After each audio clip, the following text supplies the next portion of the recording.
చాలామంది చూస్తున్నారు కానీ వీడియో మాత్రం లైక్ చేయట్లేదు. వీడియో మాత్రం నచ్చితే ఖచ్చితంగా ఒక లైక్ ఇవ్వండి. ఎపిసోడ్‌లోకి వెళ్తే లక్ష్మి అడవిలోకి వస్తుంది కదా! ఇక ఒక దగ్గర గమనిస్తుంది. అక్కడ పొగొస్తుందంటే ఖచ్చితంగా ఎవరో అక్కడున్నారు. మేబీ దీక్షితులు గారు అక్కడే ఉండొచ్చు అని చెప్పి అటువైపుగా లక్ష్మి వెళ్తూ ఉంటుంది. ఇక లక్ష్మి అనుకున్నట్టుగానే అక్కడే దీక్షితులు గారు ఉంటారు. ఇక పూజ అది హోమం చేస్తూ ఉంటారు. ఇక అమ్మవారిని ఇలా తలుచుకుంటూ ఉంటారు. అమ్మ, నా కోసం అడవిలోకి వచ్చిన ఆ అమ్మాయి క్షేమంగా ఉండాలి. అలాగే ఇక గండాల వలయంలో చిక్కుకున్న మిత్రని నువ్వే కాపాడాలి అని చెప్పి ఇలా దండం పెట్టుకొని ఇక ప్రసాదం అందరికీ పంచుతూ ఉంటే ఇక అప్పుడే లక్ష్మి అక్కడికి వస్తుందన్నమాట. ఇక దీక్షితులు గారు గమనిస్తారు. అమ్మ లక్ష్మి, నువ్వు బ్రతికే ఉన్నావా అని చెప్పి అనగానే, అవును దీక్షితులు గారు అని చెప్పి లక్ష్మి అంటుంది. అప్పుడు దీక్షితులు గారు అంటారు, లోకం దృష్టిలో నువ్వు లేవు, కానీ నేను మాత్రం నమ్మానమ్మా. నువ్వు చనిపోలేదు, బ్రతికే ఉన్నావు, తిరిగి వస్తావని నేను నమ్మాను అని చెప్పి దీక్షితులు గారు చెప్తారు. ఆ తర్వాత దీక్షితులు గారు అంటారు, అమ్మ లక్ష్మి, ఎన్ని రోజులు ఎక్కడికి వెళ్ళిపోయావు, ఏమైపోయావు అని చెప్పి అడుగుతూ ఉంటే అప్పుడు లక్ష్మి చెప్తుంది, 5 ఏళ్ల క్రితం చింతలపల్లి బస్ యాక్సిడెంట్ అయింది కదా గురువుగారు అనగానే, అవును అని చెప్పి చెప్తూ ఉంటే దీక్షితులు గారు ఇక అప్పుడు లక్ష్మి అంటుంది, ఆ టైంలో ఏం జరిగిందంటే అని చెప్పి ఇక భాస్కర్ వాళ్ళ ఫ్యామిలీ గురించి ఇక అక్కడే ఉన్నట్టుగా, ఇక డెలివరీ కూడా అక్కడే అయినట్టుగా, ఆ తర్వాత ఇక బాబుని తీసుకొని బయటకు వచ్చేస్తుంది. ఆ తర్వాత ఇక అర్జున్ వాళ్ళ ఫ్యామిలీని పరిచయం అవడం, ఇక 5 ఏళ్ళ నుంచి ఇక్కడే అర్జున్ వాళ్ళ కుటుంబంతో ఉండడం, ఇదంతా మొత్తం చెప్తుందనమాట లక్ష్మి. ఇక అప్పుడు దీక్షితులు గారు అంటారు, అమ్మ లక్ష్మి, జీవితం ఎప్పుడు ఎవరికి ఏ రకంగా ఎలా ఎప్పుడు పరీక్షలు పెడుతుందనేది ఎవరు ఊహించలేరు అని చెప్పి అనగానే అప్పుడు లక్ష్మి, అవును దీక్షితులు గారు, నిజమే మీరు చెప్పింది, నా జీవితం అనుకోకుండా ఇన్ని మలుపులు తిరిగింది.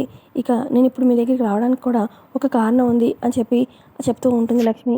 అప్పుడు దీక్షితులు గారు అంటారు, లక్ష్మి, నువ్వు ఏ కారణమైనా ఉండొచ్చు, కానీ నేను ఇన్ని సంవత్సరాలు ఈ అడవిలో ఉన్న ఈ అమ్మవారికి పూజల్లో చేశాను కదా, ఆ పూజా ఫలమే నువ్వు తిరిగి వచ్చేలా చేసింది. ఇక చాలా సంతోషంగా ఉందమ్మా. వెంటనే ఈ వార్త నేను మిత్రకి, అరవింద్కి చెప్పాలి. వాళ్ళ కళ్ళల్లో ఆనందం చూడాలి అని చెప్పి అనగానే, అయ్యో దీక్షితులు గారు, ఆ పని మాత్రం చేయకండి, నన్ను అజ్ఞాతంలోనే ఉండనివ్వండి. అదేంటమ్మా లక్ష్మి అని చెప్పి దీక్షితులు గారు అంటూ ఉంటే, నా గురించి మీరు కనుక నిజం బయట పెట్టేస్తే ఇక నేను చేసిన త్యాగానికి విలువ ఉండదు. ఎందుకంటే మనీషా మామూలుది కాదు అని చెప్పి లక్ష్మి చెప్తూ ఉంటే అప్పుడు దీక్షితులు గారు, నువ్వు చెప్పింది నిజమే, మనీషా మామూలుది కాదు, ఎవరిని ఏమైనా చేయగలదు, మనుషుల్నే మార్చేయగలదు అని చెప్పి మనీషా గురించి దీక్షితులు గారు చెప్తూ ఉంటే అప్పుడు లక్ష్మి, అవును దీక్షితులు గారు, అందుకే నేను చేసిన త్యాగానికి విలువ ఉండాలంటే, నందన్ కుటుంబం క్షేమంగా ఉండాలంటే ఇదంతా చెప్పాల్సిందే, చేయాల్సిందే, నేను దూరంగా ఉండాల్సిందే ఈ కుటుంబానికి అని చెప్పి లక్ష్మి చెప్తుంది. తర్వాత దీక్షితులుగా చెప్తారు, లక్ష్మి నీకొకటి చెప్పనా, మిత్ర అలాగే అరవింద వాళ్ళకి తెలీదు, మిత్ర ప్రజెంట్ ఈ అడవిలోనే ఉన్నాడు, తనకి తెలీదు తన భార్యను కాపాడడం కోసమే ఈ అడవిలోకి వచ్చాడని, ఇక అరవిందకు కూడా తెలీదు తన కోడల కోసమే ఈ అడవిలోకి వచ్చిందని అనగానే, ఏం మాట్లాడుతున్నారు దీక్షితులు గారు అని చెప్పి లక్ష్మి షాక్ అవుతుంది. అవును, నేను చెప్పింది నిజం, ఇక నీకోసమే వాళ్ళిద్దరు అడవిలో ఉన్నారు. మిత్రకి మళ్ళీ గండాలు చుట్టుముడుతున్నాయి, ఏ క్షణమైనా మిత్రకి ప్రమాదం ఎటువైపైనా రావచ్చు అని చెప్పి చెప్తూ ఉండగా ఇక పులి సౌండ్ వినిపిస్తుందన్నమాట. అయ్యో, ఇక్కడెక్కడో పులి ఉన్నట్టుంది అని చెప్పి లక్ష్మి అంటూ ఉంటే అప్పుడు దీక్షితులు గారు, అది పులి గాండెపు సౌండ్ కాదు, మిత్రకి ఇక మృత్యువు అతి సమీపంలో ఉందని సూచన అని చెప్పి చెప్పంగానే ఇక లక్ష్మి షాక్ అవుతుంది. అటు ఇటు టెన్షన్గా చూస్తూ ఉంటుంది.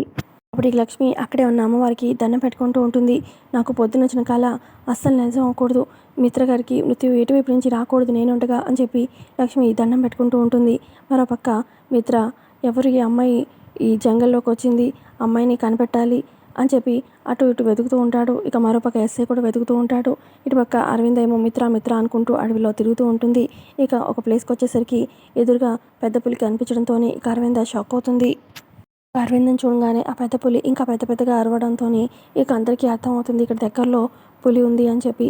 ఇక ఎస్ఐ అయితే, ఇక్కడ దగ్గరలో పులి ఉంది అంటే బాగా ఆకలి మీద ఉన్నట్టుంది, అందుకే అంత పెద్ద పెద్ద సౌండ్స్ చేస్తుంది అని చెప్పి ఇక చేతిలో గన్ తీసుకొని మిత్ర ఏమన్నా ప్రమాదంలో పడ్డాడా అని చెప్పి వెతుకుతూ వెళ్తూ ఉంటాడు.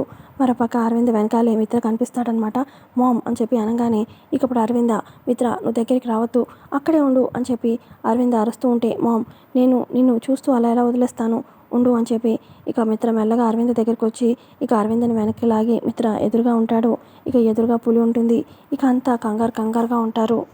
పక్క లక్ష్మి, మిత్ర గారు ప్రమాదంలో ఉన్నట్టున్నారు, ఇప్పుడు ఏం చేయాలి అని చెప్పి ఇక అక్కడే కానిస్టేబుల్ ఉంటారు కదా, ఇక వాళ్ళ చేతిలో గన్ తీసుకొని ఇక ఒక్కసారిగా ఆకాశంలో గన్తో పేల్చేస్తుంది.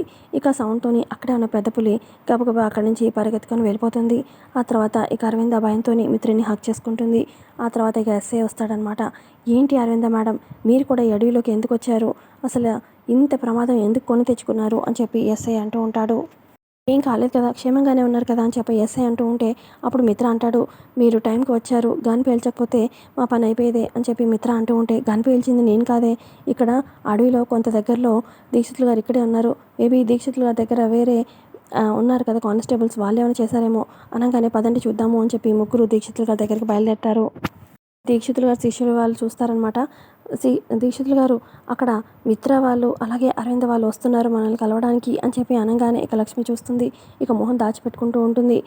కంగారు పడిపోతూ ఉంటే ఇక అప్పుడు లక్ష్మి అంటుంది, దీక్షితులు గారు మీరు మాత్రం ఎట్టి పరిస్థితుల్లో మిత్ర గారికి అరవింద గారికి నేను బ్రతికే ఉన్న విషయం అస్సలు తెలియకూడదు, నేను అస్సలు బ్రతుకున్న విషయం తెలియకూడదు, మీ ద్వారా తెలిస్తే మాత్రం ఇక నా మీద ఒట్టే అని చెప్పి ఒట్టు వేసుకుంటుంది.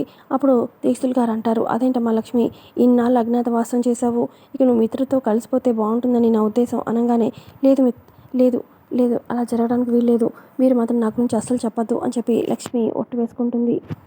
ఆనందం కుటుంబ క్షేమం కోరుకునే వాళ్ళైతే నా ఒట్టుని గౌరవించండి దీక్షితులు గారు అని చెప్పి లక్ష్మి చెప్పడంతో, నా నోరు కట్టేశావు లక్ష్మి అని చెప్పి దీక్షితులు గారు అంటారు. ఆ తర్వాత ఇక లక్ష్మి తన కొంగు మోహన వేసుకుంటుంది అనమాట, ఫేస్ కనిపించకుండా. ఆ తర్వాత దీక్షితులు గారు ఎదురు వెళ్తారు అరవింద వాళ్ళకి. అరవింద నీకేం కాలేదు కదా అని చెప్పి అడుగుతారు.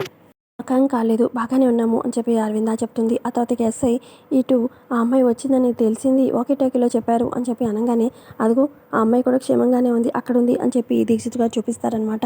ఇక అప్పుడు అరవింద అంటుంది, పోన్లే మేము ఈ అడవిలోకి ఆ అమ్మాయిని కాపాడడానికి వచ్చాము, ఆ అమ్మాయి కూడా క్షేమంగా ఉంది, అది చాలు అని చెప్పి అంటుంది అరవింద.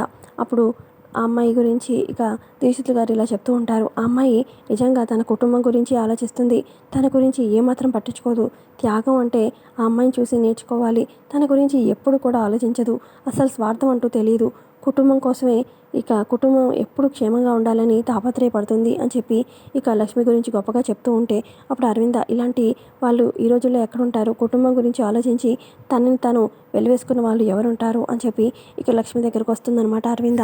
అమ్మ, నీ గురించి దీక్షితులు గారు చెప్పిన మాటలు అర్థమైంది, నీ గొప్పతనం ఏంటో.